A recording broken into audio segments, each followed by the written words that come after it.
गायत्री महामंत्र एक बार मेरे साथ दोहराओ। ओम भूर्भुवः स्वः तस्य वितुर्वरेण्यं भर्गो देवस्य धीमहि धियो यो नः प्रचोदयात्।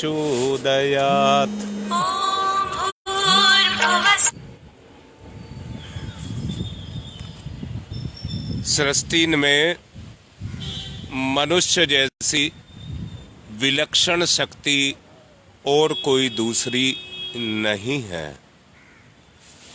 सृष्टा ने इस इंसान को ही वो अपनी सारी विभूतियां, या कहिए जैसा कल भी मैं आपको समझा रहा था कि जो भी सृष्टा के अंदर था उसकी प्रतिमूर्ति के रूप में सृष्टा ने इंसान को इस दुनिया में अवतरित किया। मैंने कल बताया था जिसको जैसा शरीर मिला है वो अपने शरीर का निर्वाह उसी के अंदर जो समाये हुए गुण हैं उनके आधार पर अपना निर्वाह कर सकता है। इतनी सामर्थ्य हर जीव को उसने दी है, परंतु जो इसको विलक्षणताएं दी हैं वो और कोई नहीं, ईश्वर की विशेष धरोहर के रूप में जो ईश्वर की विशेषताएं थी वो इसको दी गई। परंतु इंसान इस दुनिया में आकर के इच्छाओं, कामनाओं, महत्वाकांक्षाओं, इनमें आकर के अपने जीवन को लेकर के इनमें समाता हुआ चला जा रहा है। इतना ही नहीं, संसार में जो कुछ भी शरीर है उसी को उसने अपना जीव मान करके रखा हुआ है, उसी को वो सब कुछ अपना मान करके चल रहा है।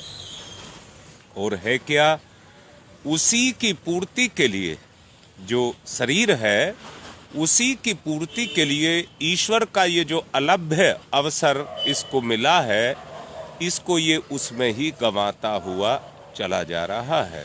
रोज जिंदगी का एक दिन घटता हुआ चला जा रहा है, परंतु समझ नहीं है, वो समझ इसके पास नहीं है जिसके आधार पर ये अपने उस अलभ्य अवसर का जो ईश्वर प्रदत्त है उसका लाभ उठा सके। मैं ये कहता हूं सबकी अपनी अपनी अनुभूति है। इस शरीर से ही संभव है, इस शरीर के बगैर वो संभव नहीं है। शरीर ही जीव का आत्म कल्याण का साधन भी है, इसी से वो अपना आत्म कल्याण भी कर सकता है बढ़िया उपयोग करके। अगर इसका वो बढ़िया उपयोग कर ले तो अपना आत्म कल्याण कर सकता है। स्वर्ग और अपवर्ग जो कुछ भी दुनिया में है वो सब इसी के अंदर छुपा हुआ है, इसके बाहर कुछ भी नहीं है, इसके बाहर कुछ भी नहीं है। अगर बाहर कुछ है तो वो बाहर से उस गंदगी को लेता है, जो बाहर की गंदगी है उसे अपने अंदर लेता है और इसने उसी को अपनी आवश्यकता बना करके रखा हुआ है। हो क्या गया है? हो ये गया है कि जो कुछ भी सृष्टि से इसके लिए संभव था ये उसको लेना नहीं चाहता, उसका सदुपयोग नहीं करना चाहता, उसका भोग करना चाहता है। सृष्टा मना नहीं, क्योंकि दायरे के बाहर तो ये जाएगा ही नहीं, दायरे के बाहर जाएगा ही नहीं। बस अंतर एक है, बोना और खाना, बोना और खाना। ये बोना नहीं चाहता, खाना चाहता है, बस यहीं पर गड़बड़ है। मैं पूछता हूं, अगर आकाश में सूर्य चमक रहा है और वो अपने तेज को उत्सर्जित कर रहा है, तेज को उत्सर्जित कर रहा है, तो कहीं दूसरे किसी सिरे से उस तेज को मेंटेन करने की क्षमता भी तो कहीं से मिलती ही होगी, वो कहीं से तो लेकर के देता ही होगा। अब मैं फिर से समझा रहा हूं, लेकर के देने का जो क्रम है, वो क्रम वो सृष्टा के द्वारा किया जाता है। वहीं से ये सब चलता हुआ रहता है, वहीं से ये सब चलता रहता है और वो बराबर अपनी जिंदगी को चलाता रहता है। मैं पूछ रहा हूं, जब तक सूरज और चंद्रमा इस धरती पर रहेंगे, इस धरती का कोई कुछ नहीं बिगाड़ सकेगा। जब भी इसका बिगड़ेगा तो वो एक ही चीज से बिगड़ेगा। किससे बिगड़ेगा? जब सूरज और चंद्रमा अपनी अपनी पात्रता को खो देंगे। अब मैं यहां फिर से कह रहा हूं, आज सृष्टि पर जो विनाश की संभावनाएं पैदा होती हुई चली जा रही हैं, उनके पीछे और कोई चीज नहीं है, एक ही चीज है। इस दुनिया के और भगवान के संतुलन को बनाने वाला जो इंसान, जिसके लिए भगवान को इंसान की आवश्यकता पड़ी, आज वो अपने उस पथ से, जो उसका वास्तविक पथ था, उससे वो भटक गया है। उसने अपने तुच्छ स्वार्थ, लोभ, मोह, काम, क्रोध और अपनी जो इच्छाएं हैं, अंदर से आप देखिए, अंदर से जब आप देखेंगे तो महसूस करेंगे। क्या महसूस करेंगे? बताओ। भगवान जिससे मैंने कहा सारी दुनिया चल रही है, आज उसको कौन पूछ रहा है? भोग, जीव के भोग को, इंद्रिय भोग को, इनको तो आज आदमी महत्व दे रहा है, परंतु उस परमात्मा सत्ता को महत्व नहीं दे रहा है। और उसी के कारण ये उस रीति नीति से भटक गया है जो भगवान ने इसके लिए निर्धारित की थी। मैंने अभी कहा, देखिए बहुत सारी चीज ऐसी हैं, जैसे मैं ये कहूँ, मैंने कहा सृष्टि में हर जीव अपने जीवन को जी रहा है, पर सृष्टा ने उसके लिए उसकी प्रकृति के अनुसार ही उसको गुण भी दिए हैं जीने के लिए। वही चीजें जो आपके लिए हानिकारक हैं, उनके लिए वो लाभदायक है, वो उनको नुकसान नहीं करती, बल्कि उनको फायदा करती है। जो चीज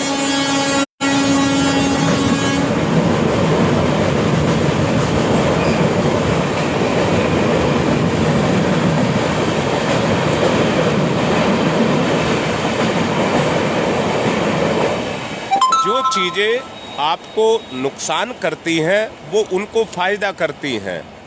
जो उनको फायदा करती हैं, वो आपको नुकसान करती हैं। ऐसा सृष्टि का क्यों बनाया? इस बैलेंस को बनाने के लिए, दुनिया के बैलेंस को बनाने के लिए। एक का मल दूसरे का भोजन है, एक का मल दूसरे का भोजन है। परंतु जब मल ही दुनिया के अंदर बढ़ता चला जाएगा, तो उसको खाने वाले कीड़े मकोड़े पैदा होते हुए चले जाएंगे। आज आदमी के जीवन में भी देखिए, बताइए, जिस आदमी को आनंद का जीवन दिया है, जिस आदमी को उल्लास का जीवन दिया है, जिस आदमी के जीवन में कितनी खुशियां भर कर के भगवान ने दी हैं, आज वो दुख के जीवन को जी रहा है, आज वो कष्टों के जीवन को जी रहा है। क्यों जी रहा है? कि वो जो तत्व थे, जो उसने इस इंसान के लिए पैदा नहीं किए, पर इस इंसान ने अपने लिए उनको पैदा कर लिया। अगर काश ऐसी कोई व्यवस्था इंसान कर लेता कि जो गलत किया उसके निवारण की भी कोई ना कोई अपनी वो साधन बना लिया गया होता, तो जो आज स्थिति आज इंसान की है, वो स्थिति इंसान की नहीं होती। यहाँ मैं फिर से कहूँगा, आदमी ने अपने लिए ही अपनी दुर्गति का कारण पैदा कर लिया है। अनावश्यक सोच, अनार्गल विचार जब वो करता चला जा रहा है, तो उसी के कारण आज उसकी स्थिति ये पैदा हो गई है। जीवन एक ज्योति के रूप में है, आशा की किरण जिसके अंदर छुपी हुई है। आदमी को ये देखना चाहिए कि मैं एक आस को अपने अंदर पैदा करूं, किस आधार पर मैं अपने जीवन को सर्वोत्तम से सर्वोत्तम बना सकता हूं, उस आशा को अपने अंदर पैदा करूं और उसको क्रियाशील करूं। यहाँ दोबारा से फिर से कह रहा हूं, जिस तरह से सूरज की धूप या सूरज का तेज या सूरज का प्रभाव इस दुनिया में क्रियाशील होकर के उसको जिंदा रखे हुए है, ऐसे ही परमात्मा की एक आशा को जगा करके हम भी अपने जीवन के उस सार्थक सिद्धांत को स्वीकार करते हुए उसके अनुसार अपने जीवन को जीना शुरू कर दें।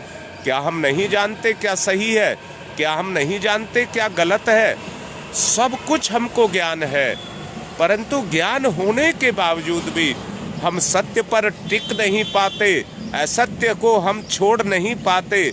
आज हम उसके कारण तरह तरह से व्यथित और मजबूर होते हुए चले जा रहे हैं।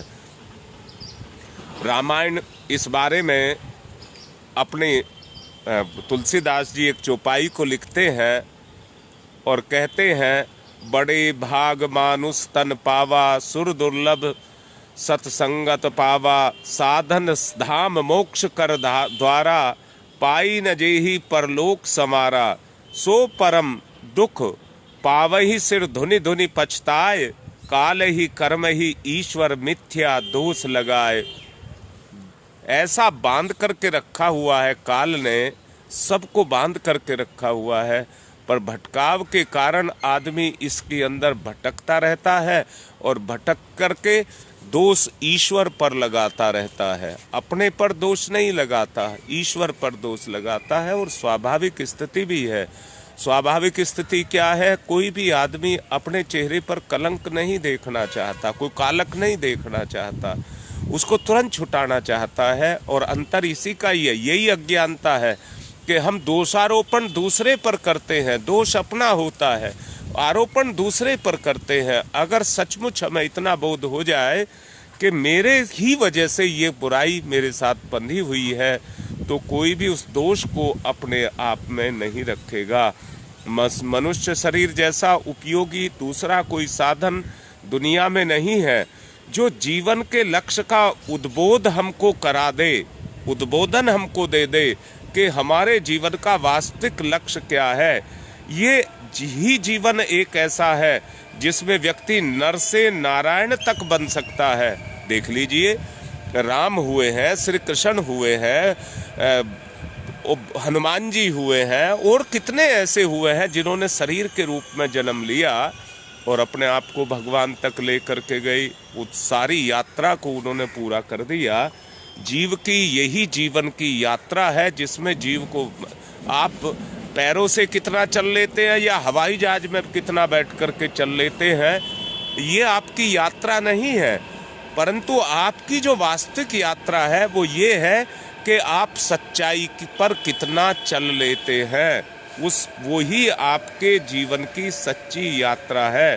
परमात्मा ने बड़ी कृपा पूर्वक, मैं भी 2 दिन पहले भी कह रहा था, जिस भगवान ने घास के तिनके को बनाया है उसी भगवान ने मुझको भी बनाया है। बनाने वाला वही है, उस घास के तिनके में भी वही छुपा है और मेरे अंदर भी वही छुपा है। अब मैं फिर से कह रहा हूँ, जिस प्रेम के साथ में उसने घास के तिनके को बनाया है उसी प्रेम से उसने मुझको भी बनाया है। ये उसी की कृपा है। बस अंतर केवल इतना है, ज्ञान के कारण जो मेरे अंदर प्रकाश पैदा होना चाहिए था, वहाँ पर क्या संदेह के कारण, शंकाओं के कारण मेरे अंदर अंधकार पैदा हो गया। उस लक्ष्य की प्राप्ति जिसका शास्त्रों ने गहन अनुसंधान किया है और मानव जीवन का उसको लक्ष्य बता करके कहा है, अगर उस लक्ष्य की प्राप्ति हम करना चाहते हैं तो हमें अपने जीवन की गति को, जो सांसारिक शरीर यात्रा के लिए हम करते हुए चले जा रहे हैं, उसे अपने उस लक्ष्य की तरफ हमको चलना पड़ेगा। उस लक्ष्य का जिसका निर्धारण हमारे शास्त्र भी करते हैं, ऋषि मुनि भी करते हैं, उसकी तरफ हमको चलना पड़ेगा। जिस पर चलता हुआ मनुष्य इस लोक के आनंद को भी पाता है और परलोक को के रस को भी स्वाद के रूप में प्राप्त करता है। यहाँ मैं कहूँगा इसके 3 मार्ग हैं, 3 मार्ग हैं। पहला है ज्ञान योग, दूसरा है कर्म योग और तीसरा है भक्ति योग। ये 3 ही इसके रास्ते हैं। ज्ञान योग जो संसार से, मैं फिर से दोबारा से बोल रहा हूँ, ठीक से समझना, ज्ञान करने के लिए 5 ज्ञानेंद्रियां ईश्वर ने हमको दी हैं। 5 ज्ञानेंद्रियां जो हमको बोध कराती हैं, हमको दी हैं। आँख को हाथ से हम देखते हैं, पर सच को देखिए, आँख से जो हम देखते हैं, पर क्या आँख मेरे बस में है कि मैं उससे वही देखूं जो मैं चाहता हूं? ना, वो मेरे बस में नहीं है। जो आदत मेरे अंदर आकर के, जो कमी मेरे अंदर आकर के बैठ गई है, अब मेरी अच्छाई नहीं काम करती, मेरी बुराई काम करती है। मेरी आंख मुझे दिखाती है, पर संसार की गंदगी को दिखाती है, संसार की अच्छाई को नहीं दिखाती।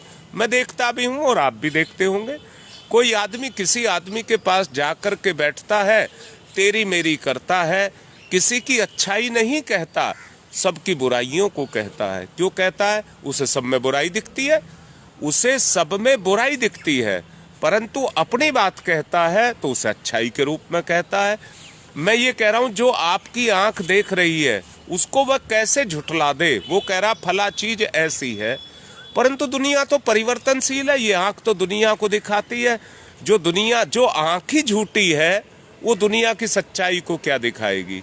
जिस आंख के अंदर ही झूठ भरा हुआ है, अज्ञान भरा हुआ है, तो वो दुनिया को क्या दिखाएगी? हाँ, इतना बात जरूर है कि इसमें प्रकाश है, और उस प्रकाश के द्वारा इस प्रकाशित संसार को दिखाती है। रात के अंधेरे में जब गुप्त अंधेरा हो, तो ये आंख भी काम करना बंद कर देती है। सब कुछ होते हुए ये इनकार कर देती है कि नहीं है कुछ भी, नहीं है कुछ भी। परंतु क्या उस समय नहीं है? जो ये दिखाती है रात के अंधेरे में, क्या वो नहीं है? ऐसी ही अंधकार, अज्ञानता के रूप में, मैं फिर दोबारा से कह रहा हूं, जो बाहर की चमक धमक है उसको तो इंसान देख रहा है, परंतु जो आत्मज्ञान है उसकी अज्ञानता में ये जीव खोया हुआ है, और खोया हुआ होने के कारण ये कुकर्म कर रहा है, कुमार्ग पर चल रहा है, कुकर्म कर रहा है।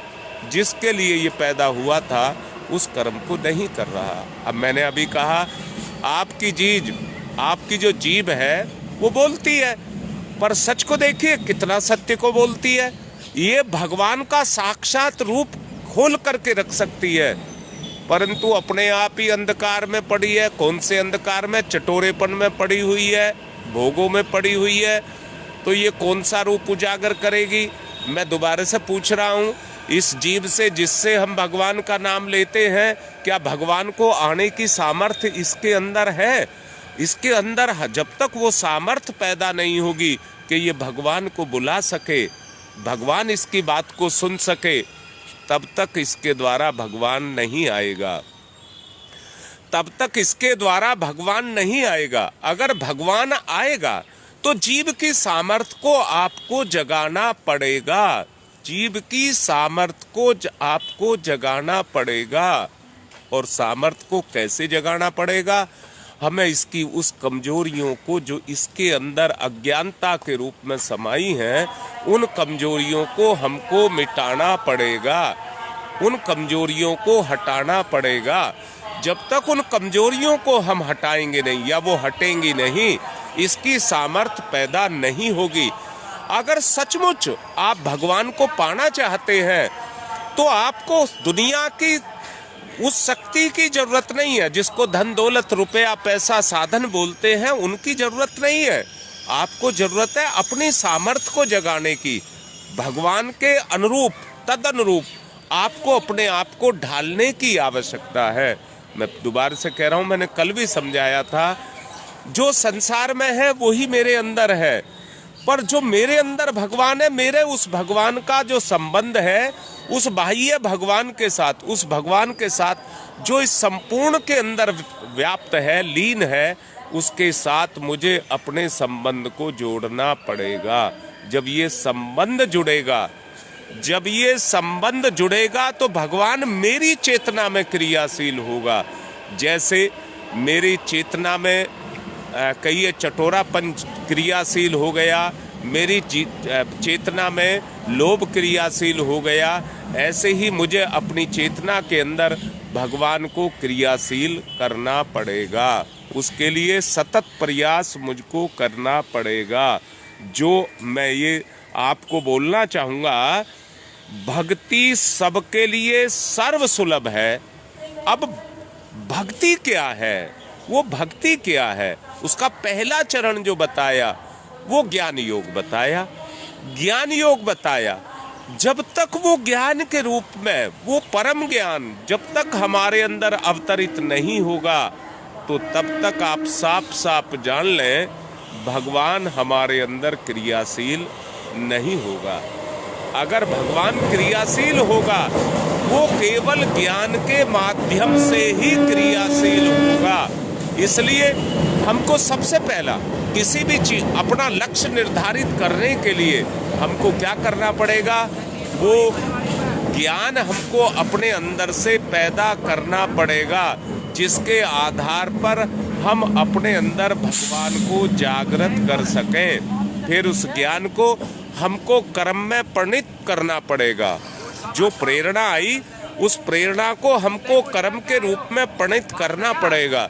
जब वो कर्म के रूप में परिणित होगी, तो उसके द्वारा क्या होगा, उसके द्वारा एक ही चीज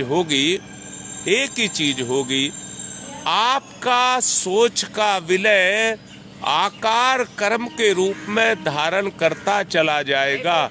आपके स्वरूप का निर्धारण वो करता हुआ चला जाएगा और आप उसी रूप में ढलते हुए चले जाएंगे, उसी रूप में ढलते हुए चले जाएंगे। जीवन की भक्ति मार्ग को अगर व्यवस्थित हमको करना है, तो बड़े बड़े साधनों की आवश्यकता नहीं है। आवश्यकता किसकी है? अगर उसका कोई साधन है, तो वो केवल एक ही साधन है, और वो साधन है हमारा ज्ञान। वो साधन है हमारा ज्ञान। ज्ञान के रूप में हमको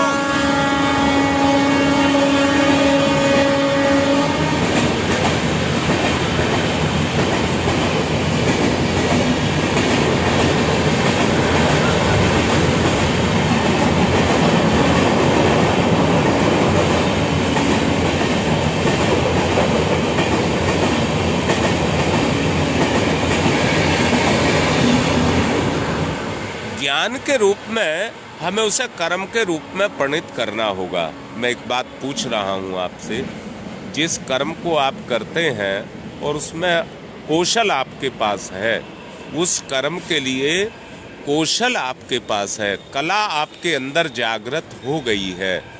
जो कर्म आपके व्यवहार में है, जो आपकी आदत में शुमार हो गया है, क्या उस कर्म में आपको रस नहीं आता? नारद जैसे भी आए इस दुनिया के अंदर, उन्होंने क्या किया? अपनी वीणा में रस लिया, अपनी वीणा में रस लिया। ज्ञान का प्रचार उन्होंने जन जन को किया, प्रेरणा के रूप में जन जन को ज्ञान दिया। किसका? ईश्वर का ज्ञान दिया, प्रेरणा के रूप में दिया। मैं फिर से कहता हूँ, वही ज्ञान अगर हमारे अंदर क्रियाशील हो जाए और उस ज्ञान में हमको रस आने लग जाए, तो समझ लेना ये किसकी? ये हमारी आत्मा की परितृप्ति होगी। इसी से हमारी आत्मा की प्रतृप्ति होगी। जैसे भोजन से पेट भरता है, ऐसे ही विचार से मन तृप्त होता है और ज्ञान से आत्मा तृप्त होती है। तीनों की तीनों चीजें तृप्त होने लग जाएगी। इसलिए जो संसार है वो कर्म से तृप्त होता है, जो विचार है, मन है, वो ज्ञान से तृप्त होता है, आत्मा है वो भक्ति से तृप्त होती है। भगवान ने इस इंसान को इस दुनिया में जो पैदा किया था, वो संतुलन को बनाने के लिए किया था। भगवान मुझसे क्या चाहता है? अपनी इच्छा को पूरा कराने के लिए उसने मुझे इस संसार में अवतरित किया है। इस संसार में मुझे अवतरित किया है, और इस संसार में अवतरित होकर के मैं उस कर्म को जो वास्तव में ज्ञान के द्वारा मुझे मिले, मैं उस कर्म को पूर्ण करूं, उस कर्म को पूर्ण करूं। मैं फिर से समझा रहा हूं, जब तक उस कर्म में मुझको रस नहीं आएगा, जब तक उस कर्म में, जो कर्म आप करते हैं, फिर कर्म की औपचारिकता है, उसको कर्म मत कहना। कर्म वो ही है जो मन से किया जाए, जो मन से किया जाए। मैं यहाँ फिर से कह रहा हूँ, किसी भी कर्म को पूर्ण करने के लिए, मैंने आज फिर एक बात पहले भी एक दिन समझाई थी, आज फिर आपको समझाता हूँ। ज्ञान, कर्म और भक्ति कहते हैं, पर सच बताओ, आज से 50 साल पहले, मैं 100 साल की बात नहीं कह रहा, आज से 50 साल पहले व्यक्ति जितना काम करता था, आज व्यक्ति के पास इतने साधन हैं कि वो महीनों का काम घंटे में कर देता है, महीने भर का काम घंटे में कर देता है। काम तो इतना ज्यादा होने लगा, काम तो इतना ज्यादा होने लगा, पर उस काम को करने के लिए क्या व्यक्ति ने ज्ञान का इस्तेमाल नहीं किया? ज्ञान से उसने विज्ञान को पैदा कर लिया और उसी ज्ञान को वो कर्म के रूप में परिणित करके महीने का काम 1 घंटे में करके रख रहा है। परंतु क्या उसके अंदर भाव है? कर्म तो हो रहा है, परंतु भाव शून्य होने के कारण आत्मा को खुराक नहीं मिल रही। मन की भी तृप्ति तो कर रहा है, आदमी जितने प्रयास कर रहा है मन की तृप्ति हो जाए इसलिए कर रहा है, परंतु मन भी कहाँ तृप्त हो पा रहा है, मन भी तृप्त कहाँ हो पा रहा है, मन की तृप्ति भी नहीं हो पा रही। किसके कारण? मैंने कहा 3 चरण आपको बताए, ज्ञान, कर्म और भक्ति। तो ज्ञान और कर्म तो चरम सीमा पर है, परंतु भक्ति गौण हो गई, भक्ति गौण हो गई, और भक्ति के गौण हो जाने के कारण जो आज के इंसान की अवस्था पैदा होकर के आ गई, उसका और कोई कारण नहीं है, एक ही कारण है, ईश्वर के प्रति जो हमारी निष्ठा है वो निष्ठा हमारे अंदर से खत्म हो गई। ईश्वर के प्रति जो हमारी निष्ठा है वो निष्ठा हमारे अंदर से खत्म हो गई। संपूर्ण साधन जो बड़ी कठिनाई में है उसका कारण एक ही रह गया, भक्ति भावना जो अंदर दर्शनार्थी का के रूप में जो हमारा सहारा चाहती थी, जिसके द्वारा हमारे अंदर की कोमलता, करुणा जो गुण थे वो जागृत होते, क्रियाशील होते, परंतु उनके क्रियाशील ना होने के कारण आज हमारा जीवन जटिल बना हुआ है, जकड़ा हुआ है, जटिल बना हुआ है। और कैसा जटिल बना हुआ है? कंटकों, कीर्णों, खाइयों, खंदकों में पड़ा हुआ है। दुर्गति इंसान की होती हुई चली जा रही है। उस अवस्था से हमको अपने आप को उबारना होगा। जो किसी से बैर नहीं रखता, जो किसी से बैर का भाव, कमी आई है भाव की, जो झगड़ा नहीं करता, जो आशा रखता है, जो कल के लिए संभावनाओं को रखता है, वो ही जीवन में आगे बढ़ता चला जाता है और यही चीजें उसे मुक्ति तक लेकर के जाती हैं, यही चीजें उसे मुक्ति तक लेकर के जाती हैं। जिसे अपने मन की महत्वाकांक्षा नहीं, वो निष्प्राण है, जो क्रोध से ग्रसित है वो अपने प्राण को जला रहा है, जो कामनाओं से ग्रसित है, जो इंद्रिय भोग में ग्रसित है, वो अपने प्राण तत्व को, उस प्राण तत्व को, उस मह तत्व को निष्क्रिय करता हुआ चला जा रहा है। सोच करके देखना, अगर ये निष्क्रियता हमारे अंदर आ गई तो जो हमारा अंतःकरण है उसके अंदर जो विद्यमान हमारी सत्ता है वो जड़ता के अंदर चली जाएगी, एक नहीं चली जाएगी।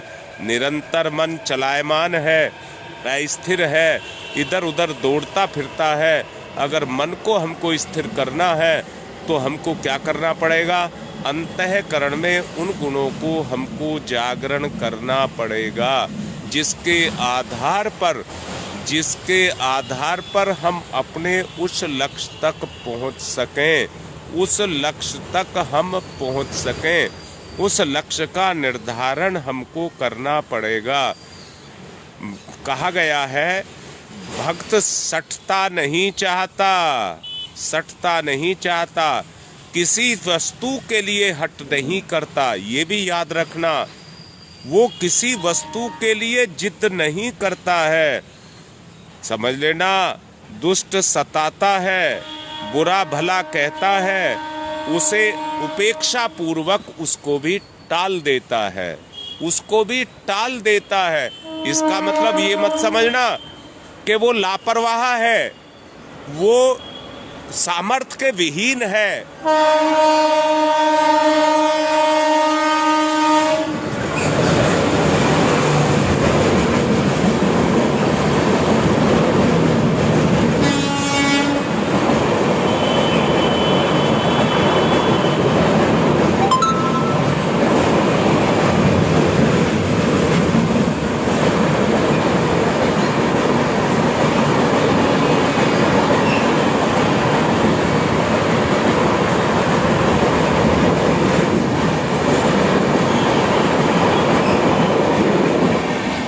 वो मोह माया में अपनी सामर्थ्य को नहीं लगाता। कोई व्यक्ति उसके साथ अटकने के लिए आता है तो वो अटकता नहीं है, छोड़ देता है, चुप रहता है, शांत रहता है, टाल देता है उसको, उसके साथ उलझता नहीं है। परंतु मैंने कहा जो सठ व्यक्ति हैं वो क्या करते हैं, वो हमेशा उलझने का काम करते हैं, हमेशा उलझने का काम करते हैं। वो किसी के साथ त्याग की बात, टालने की बात नहीं करते। मैंने अभी कहा है, अगर उलझते हैं तो एक दूसरे से टकराता है, और टकराने के कारण क्या करते हैं, एक दूसरे के प्राण तत्व को निष्क्रिय करते हुए चले जाते हैं। मैं पूछ रहा हूँ, कलह क्या है? जिसको आप कलह कहते हैं, वो कलह क्या है? वो सठता है, अज्ञानता है। आपस में लड़ रहे हैं, किसके लिए लड़ रहे हैं? धन दौलत के लिए, सुख के लिए लड़ रहे हैं। परंतु वो सत्य नहीं है, वो सत्य नहीं है। जो सत्य है उसके लिए कोई त्याग नहीं कर रहा। सत्य के लिए लड़ना नहीं पड़ता है, सत्य के लिए तो संसार का त्याग करना पड़ता है, भोग का त्याग करना पड़ता है। जो इसके अंदर, त्याग के अंदर उस मूर्तिमान भगवान का दर्शन करते हैं, जो त्याग के अंदर उस मूर्तिमान भगवान का दर्शन करते हैं। मैं दोबारा से कह रहा हूं, कोई आदमी कथा, कीर्तन, जप, दान, पुण्य के नाम पर जो भी मर्जी करता रहे, उसका उतना महत्व नहीं है। सबसे पहला महत्व ये है कि जिस काम के लिए आप दान कर रहे हैं, जप कर रहे हैं, मान लीजिए आप जप कर रहे हैं तो भगवान को जरूरत है जप की, भगवान को जप की जरूरत नहीं है, भगवान को कथा कीर्तन की जरूरत नहीं है। नहीं, जो भगवान के अपने गुण हैं वो मेरे अंदर भी हैं। उन आत्मीय गुणों को जागृत करने के लिए हम कथा, कीर्तन ये सब करते हैं, जप करते हैं, व्रत करते हैं, अनुष्ठान करते हैं, दान करते हैं, उन भावनाओं को जागृत करने के लिए। उसका और दूसरा कोई महत्व नहीं है, कोई महत्व नहीं है। ईश्वर को इन सब की आवश्यकता नहीं है, ईश्वर को तो उस भक्त की आवश्यकता है। मैं फिर से कहता हूँ, वो भक्त जो ईश्वर के हृदय में निवास करता हो। देखिए, भक्त तो सबके, भगवान तो सबके अंदर निवास करता है, पर जिस भक्त के हृदय में भगवान निवास करता हो, ऐसा भक्त भगवान को प्रिय होता है, ऐसा भक्त भगवान को प्रिय होता है। हम भगवान के ऐसे भक्त बन सकें, उस स्तर के बन सकें, तभी हम अपने जीवन के उस वास्तविक उद्देश्य को, जिसको हम पूर्ति करना चाहते हैं, उसकी पूर्ति हम कर सकते हैं। मेरा आप लोगों से आग्रह है, मैं लेट हो गया था, क्षमा चाहता हूँ, लगभग 6-7 मिनट लेट था, उसके लिए क्षमा चाहता हूँ। और आज मैं बाहर जा रहा हूँ, स्टेशन पर हूँ, डिस्टर्ब भी हो रहा है, तो मैं निवेदन करूँगा आज की बात को यहीं संपन्न करते हैं। और बार बार एक बात कह रहा हूँ, जो मैं वर्षों से चाह रहा था, वो बड़ी मुश्किल से अब शुरू हुआ है। गुप्ता जी जो जिस काम को कर रहे हैं, उसको पूरी मेरा समर्थन है। मैं ये पूछ रहा हूँ, इतना बड़ा मेरा परिवार है और मेरे सामने तो रोना रोते हैं बीमारियों का, जब नंबर आप लोगों को दिए गए हैं, कल भी मैंने डाले हैं, लिख करके भी डाला है, क्या आप मेरे साथ सहयोग नहीं करेंगे? मैं बार बार इस बुराई को भगाने के लिए योजना बना करके लेकर के आता हूं, परंतु बार बार आप उसको उखाड़ करके फेंक देते हैं। कितनी योजनाएं बनाई, यही लाइव चल रहा है। 200 से ज़्यादा व्यक्ति इस पर एक साथ जुड़ जाया करते थे, आज मैं देख रहा हूँ 60-62 व्यक्ति जुड़ करके आ रहे हैं। बताइए कहाँ गए सबके सब कहाँ गए? मैं निवेदन करूँगा, मैंने गुप्ता जी से कल कहा भी है, वो किसी को फ़ोन नहीं करेंगे। क्या ज़रूरत है उनको फ़ोन करने की? वो आपके पीछे लगे रहेंगे।